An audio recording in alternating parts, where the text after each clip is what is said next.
basically we didn't do anything. And then in the next 3 weeks or thereabouts, we spent $40 billion.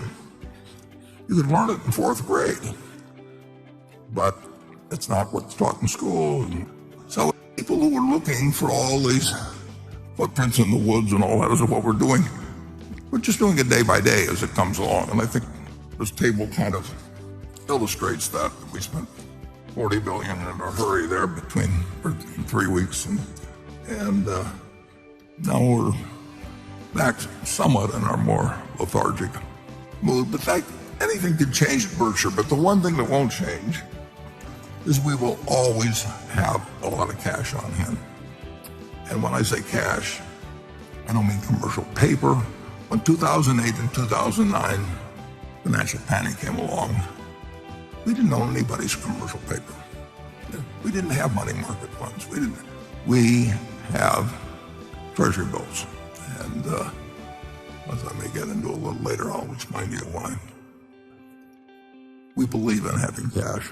And there have been a few times in history, and will be more times in history, where you don't get to play the next day. I mean, it's just, it's like oxygen, It's there all the time, but if it disappears for a few minutes, it's all over. So our cash was down on March 31st because, as you saw, we spent that large sum there in that brief period during the quarter, $40 billion, committed to buy Allegheny Corp,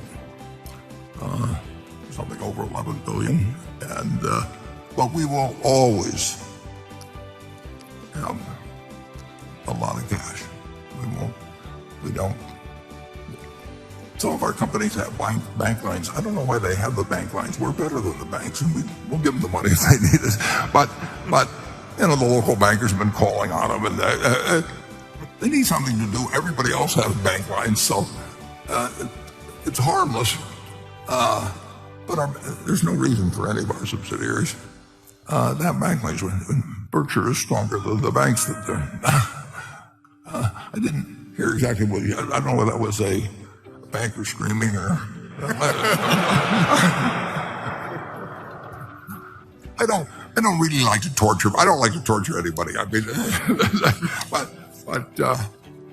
and I'm all for banks, and we'll talk about that a little later.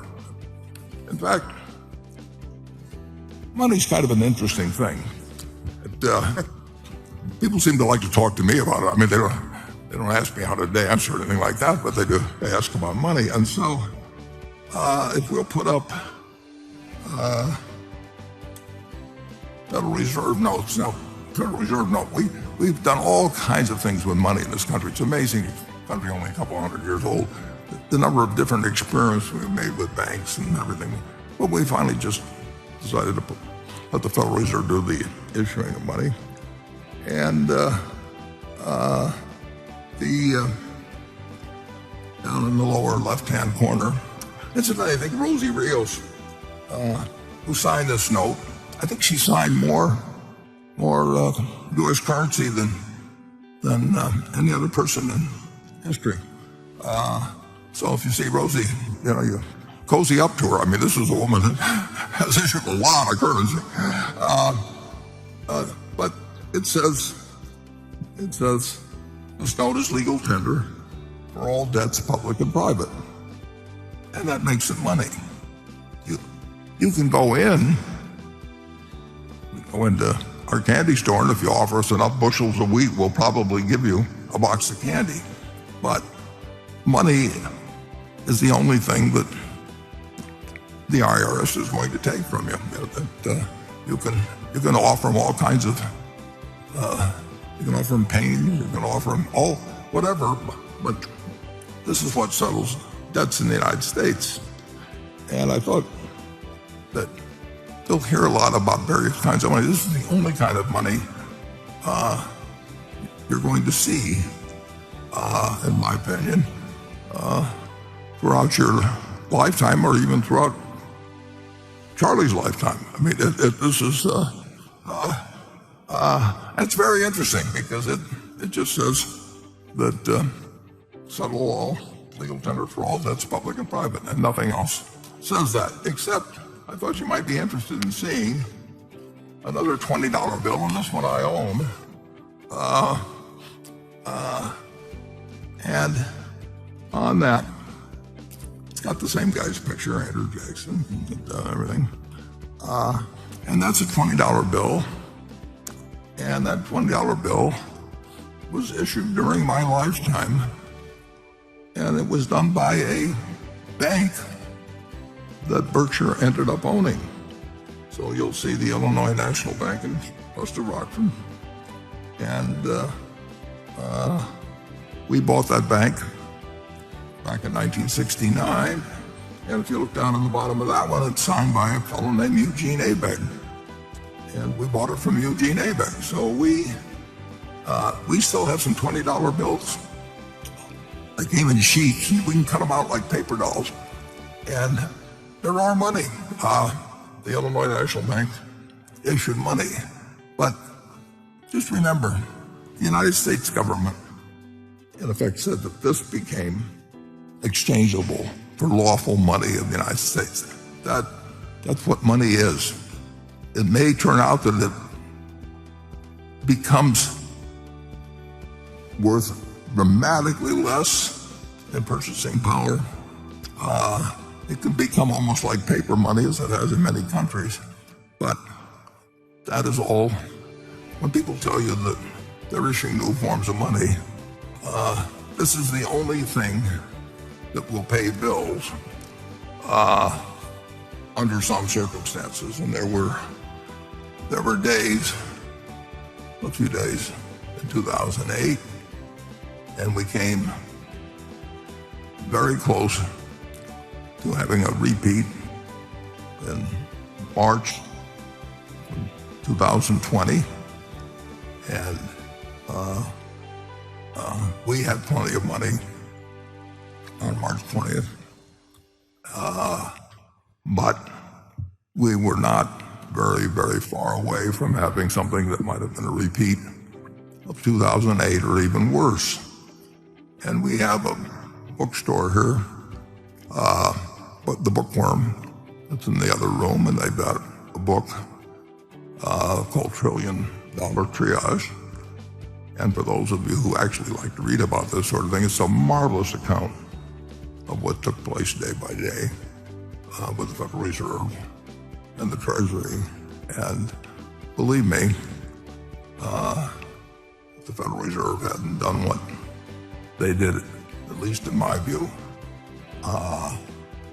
in a very, very, very short period of time, things could have stopped.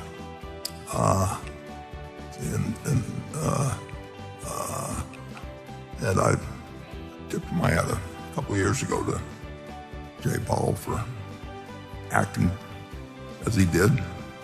You have to act with speed. I mean, the old days when you had runs on banks, back in the 19th century, a line formed, when a bank would go broke. But the fellow would pay out as slowly as possible, hoping something would happen. The Wells Fargo truck or the stagecoach would pull up a bunch of gold or something, and you'd sweet talk the people into the line dispersing. In Omaha, in August of 1931, 4 state banks, so-called state banks, they had in that day, they closed, and the national banks didn't. But they were all broke as of that day. No bank can pay off in one day all of its liabilities. But the Federal Reserve is the only one that's good at that time. But I will tell you this, Berkshire Hathaway will be there at that time. We run it. Remember, if you ever buy a bank, and there's 2 banks in town, hire a few extras and have them go over and start standing in line at the other guy's bank. I mean, and there's only one problem with that. After a while, somebody will stand in front of your bank, and then both of you are gone. But the Federal Reserve is not gone. And the Federal Reserve in the United States can do whatever is necessary. They've got all kinds of rules about can do this or that and this and that. And One time in the 1980s, Paul Volcker, who was a very honest man, said to me, and I said, what are the limits of what you can do? And he said, he was a very unusual guy and huge, looked down at me and said, we can do whatever we need to do. and that's true, and that's what happened in 2008 and 9, and that's what happened in 2020, and you'll hope it happens again next time, but we want Berkshire Hathaway to be there and in a position to operate when if the economy stops, and that can always happen. Never give us any credit. Well, actually, give us all the credit. Go out and tell everybody how smart we are, but we aren't. We haven't ever timed anything. We've never figured out insights into the economy. When I was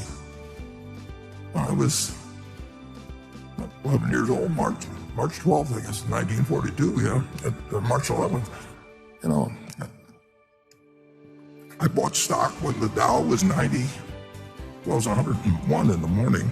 It was 99 at the end of the day, I think.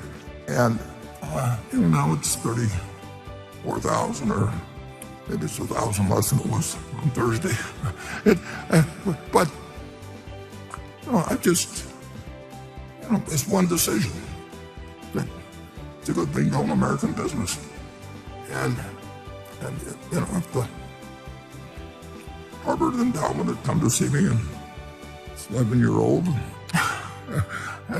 and or General Motors pension fund or something, and they say, well, no, but we have to have a balance, and we have to maybe have 60%, and then we have to sit around every 3 months and listen to a bunch of managers. They'd have just done better if they just taken some darts and thrown them and just said, we're going to be in America 50 years from now and 100 years from now, and we'll do better in stocks than we will in bonds. It's amazing how hard people make what a simple game it is. But of course, if they told everybody what a simple game it was, then 90% of the income or more of the people that are speaking would disappear. So it's really a little too much of us to expect of human nature that people will explain why they really aren't adding any value to what you can do by yourself, or actually you're, I hate to use the example, but you can't have monkeys throwing darts at the page and take away the management fees and everything. I'll bet on the monkeys, but I don't consider them a superior species, and I don't want them to move next door instead of my next door neighbor or anything. But that is the way it's just the way it has to be.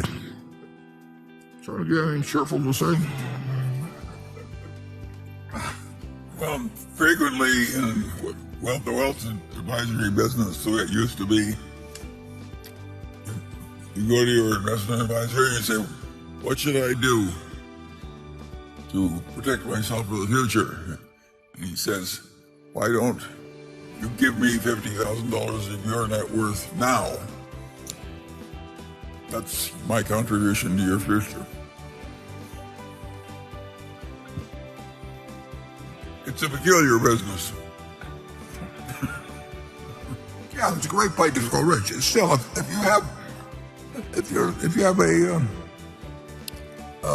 son or daughter that really wants to make money per point of IQ and per erg of energy and all of that, tell them go to Wall Street.